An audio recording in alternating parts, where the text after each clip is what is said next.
2024 साधारण निर्वाचन हेबाकू अल्प कई दिन बाकी थिला बेले वर्तमान विभिन्न राजनैतिक दल रे मिश्रण पर्व चालू रही। ए परिप्रेक्षी रे ओडिशा बीजेपी रे मध्य दिनकू दिन दलीय प्रार्थी योगदान ओडिशा रे शक्ति वृद्धि करिबारे लागिछंती। नयागढ़ जिला खंडपड़ा निर्वाचन मंडलीर युव नेता तथा समाजसेवी दुष्मत स्वाई तांकर हजार हजार समर्थकों नहीं बीजेपी रे मिशिछंती। दीर्घ वर्ष धरी राजनीतिक परिवार रे रही लोकंकु सेवा जोगाई आसुथिबा पूर्वतन ब्लॉक अध्यक्ष तथा स्वर्गत पिता महेंद्र स्वाई एवं पूर्वतन ब्लॉक अध्यक्षा मां सीता स्वाई पुत्र दुष्मंत खंडपड़ा राजनीति रे बेस जनाशुना चेहरा। खंडपड़ावासी जड़े उच्च शिक्षित नुआ और युव चेहरा भावे दुष्मंत स्वाई को विधायक प्रार्थी भाव देखा चाहूला बेले बीजेपी रे योगदान पर खंडपड़ावासी एवं कर्मी महल रे आनंद खेल जाइछि। मोदी सरकार को आदर्श रे अनुप्राणित होई बीजेपी रे शामिल होइथिबा कथा दुष्मंत कहछंती। आज आमे भारतीय जनता पार्टी रे मिसिबा को आसीजु। आमे यशस्वी प्रधानमंत्री नरेंद्र मोदी प्रेरणा, धर्मेंद्र प्रधान प्रेरणा, मनमोहन सामल प्रेरणा जो आज आम समस्ते खंडपड़ा निर्वाचन मंडलीवासी आम समस्ते आग्रह प्रकाश कलु भारतीय जनता पार्टी मिसाई। गत थर भारतीय जनता पार्टी खंडपड़ारू माइनस थिला, आम 10,000 ରୁ 15,000 भोट प्लस करूँ भारतीय जनता पार्टी खंडपड़ा निर्वाचन मंडली 2024 मसीह आमे माने नरेंद्र मोदी, धर्मेंद्र प्रधान, मनमोहन सामल तांकर जो आदर्श अच्छी प्रेरणा अच्छी से प्रेरणा को नहीं आमे आगे आसीचु भारतीय जनता पार्टी रे मिसिबाई एवं खंडपड़ा निर्वाचन मंडली को ओडिशार नंबर 1 निर्वाचन मंडली परिणत करूँ एवं भारतीय जनता पार्टी को सुदृढ़ करूँ खंडपड़ा निर्वाचन मंडली रे नयागढ़ जिले में।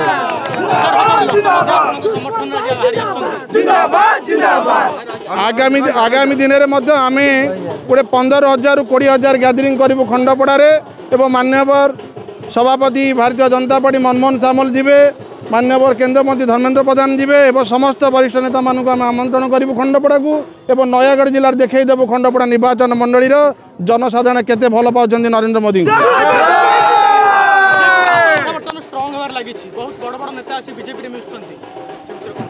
समस्ते मिसिबे जो निकिति जमीती जोटा भारी हम तलू जीव सेमती वर्तमान भारतीय जनता पार्टी बर्तमान भारी हो जाइए। नरेंद्र मोदी को समस्ते भल पाँच तेणु समस्ते बर्तमान आगे आमती भारतीय जनता पार्टी मिसाई समस्ते मिसवा आसीचु।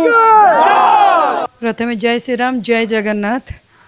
यहाँ भारतीय जनता पार्टी हिंदुत्ववादी भल पाइबा तो जो जिनसटी आम जीवन रे 500 वर्ष पर घटी जोटा इतिहास हो सारी से लोकंर भल पाइबा मन भीतर जागृत हो सारी एंड भारतीय जनता पार्टी ओडिशार प्रत्येक जगह पहुँची सारी। तो से सो इच्छा लोक मैंने सो इच्छा सबू जिलूर लोक मैंने आसी निजे मिश्रण पर्व में मिसवाई आग्रह देखते से आज समस्ते जनसमागम बाहर देखुं।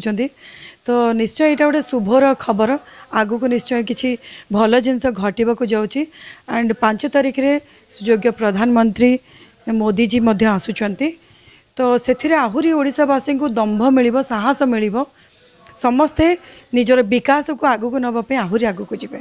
नहीं निर्वाचन को नहीं कि जोटा चली आपण मैंने जनसमागम बाहर देखिपुंट समस्त को चेष्टा करुचु आमे माने विकासर धारा को बुझेवाई। तो विकासर धारा को ऑलमोस्ट सबू ओडिशावासी बुझी सारे। एठी एक छत्रवादी शासन चली सेटा समस्त मन को आघात देलानी, बहुत कष्ट है, लोक जानी सारे जे कौन घटुची बोली। तो सेटा को निजे लोक मैंने ही जवाब देवे 2024 मसीहार इलेक्शन रे कि तांकर विकास तांको हाथ रे से आगु को केमिति नेबे, तांको जिला को आगु केमिति नेबे, निजर भविष्य आमर छुआ मानकर भविष्य को केमिति आगु को नेबे सेटा चयन केवल जनता उपर अछि। निश्चय ठीक चयन करेंगे। यहाँ बहुत वर्ष आगुरी हबार थिला, बहुत वर्ष पर आम देखुचे आम बहुत पछुआ अच्छे आगू को जाइना से नहीं कि आम बहुत निजक बहुत ग्रेट फील करवा उचित नुह कि आम बहुत जल्दी बहुत किसी करदेचे। बहुत लेट्रे कराला इलेक्शन पाख आसला से गोटे घटना घटी भल भी है जहाँ लोक मैंने से किसी सुजोग पाइबे किसी हैरान हेबे नहीं। मु जेहेतु से पाखपाखि रुहे मु देखे बहुत गाँ गहली आसुवा लोक मैंने रास्ता कड़े खरार छिड़ा होते बहुत कष्ट पाती। धन्यवाद देवी ओडिशा सरकार को मध्य कि गोटे भल इनिशिएटिव नेले।